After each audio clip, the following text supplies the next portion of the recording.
day friends, this is Dr. Shailesh Borkar here once again. Today we shall do one very important case study. It is primarily meant for students of logistics, for TYBMS, SEM 5. But then this case study is such which can come in use for any and every student, for every human being. We're all familiar with Maggi. It's an entirely different life altogether with or without Maggi. 2 minutes, that is their caption, and it holds our uh, attention. If there were to be a national snack that all Indians unanimously love, it would have to be Maggi without the slightest doubt.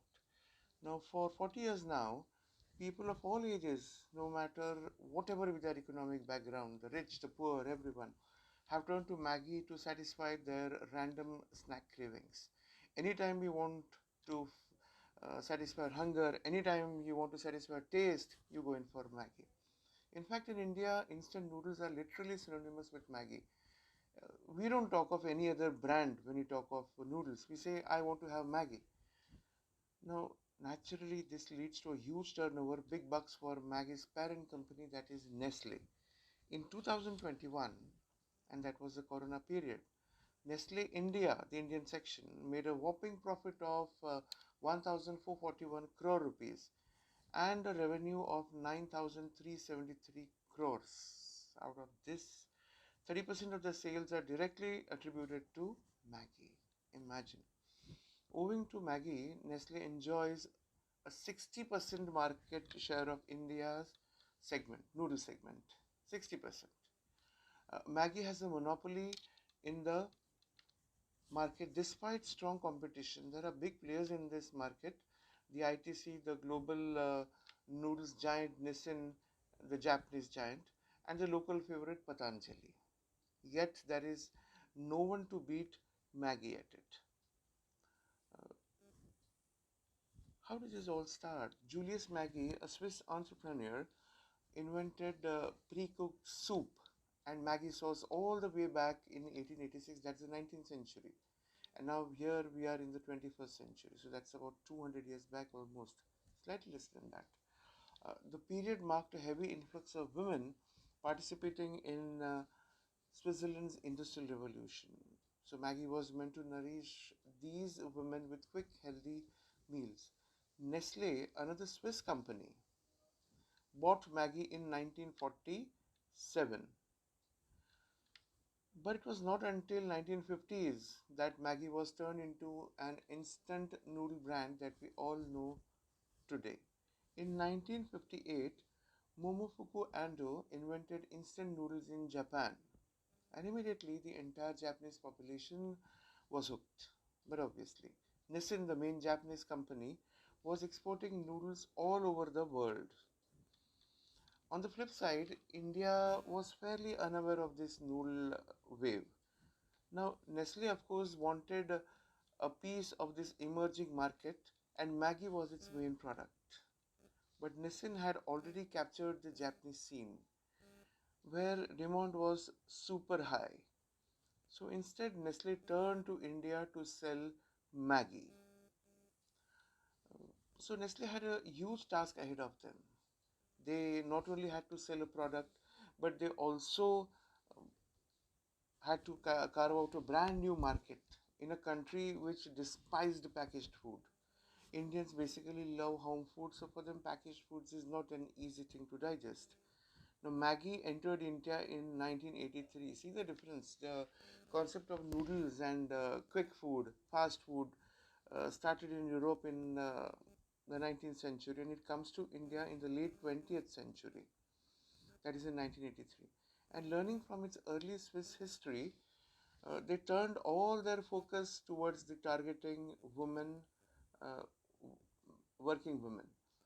But unfortunately, that strategy didn't work. Now they had to do something about it. So what did they do? Uh, they thought of catching them young. Instead of targeting the adult population, Nestle sold Maggi as a snack for children who were much more open to trying new food types. It's easy to target tender minds, to influence them. Now they try to understand the pain points. Nestle recognized that working women and homemakers alike always struggle to make evening after school snacks for kids that were both filling and tasty, because the kids would not have snacks or food if they were not tasty according to their wishes. Nestle sold Maggi as that snack, that one snack which the children would go in for. Then it started defining the product attributes. Since this was a mid-meal snack, the preparation had to be quick and simple, and that's why the caption of 2 minutes. Maggi created the 2-minute Maggi brand, which means you can make Maggi in just 2 minutes. So mothers became the customers who buy Maggi, and school children became their end consumers who consume Maggi. So both of them were all in for it. One because they wanted to satisfy the taste buds and the hunger pangs of the children, and the others, the children, because their taste buds were satisfied. What a brilliant strategy. Now, this positioning was a winning recipe that quickly did two things. It carved out a whole new market for instant noodles in India, and naturally won Maggi a 90% share, which persisted for 25 years and now on 37 years. Mind you, sometime back there was a lot of hullabaloo, a lot of noise about Maggi containing products which would be detrimental to the health of the mental health of children, and that rigmarole, that concept went on for nearly a year or so. But then everyone knows that public memory is very, very short, and people found that it did not really affect the health of children or the grown-ups for that matter. And therefore, Maggi now targets not only the children but the grown-ups as well. As we know now, Maggi does not aim at children, but it sells the product by itself because it's accepted the all over India by everyone, whether it is children or grown-ups alike. Now, this particular case study is important because it tells about how to create demand where there may not be any. And demand is the mainstay of logistics. Without understanding demand, there can be no logistics. This case study can be used by students of logistics for TYBMS and by other management students to understand how to manage businesses. Thank you very much for being with me this evening. I wish you a good day, and that will be all for today. Until we meet in the next session. Have a good day.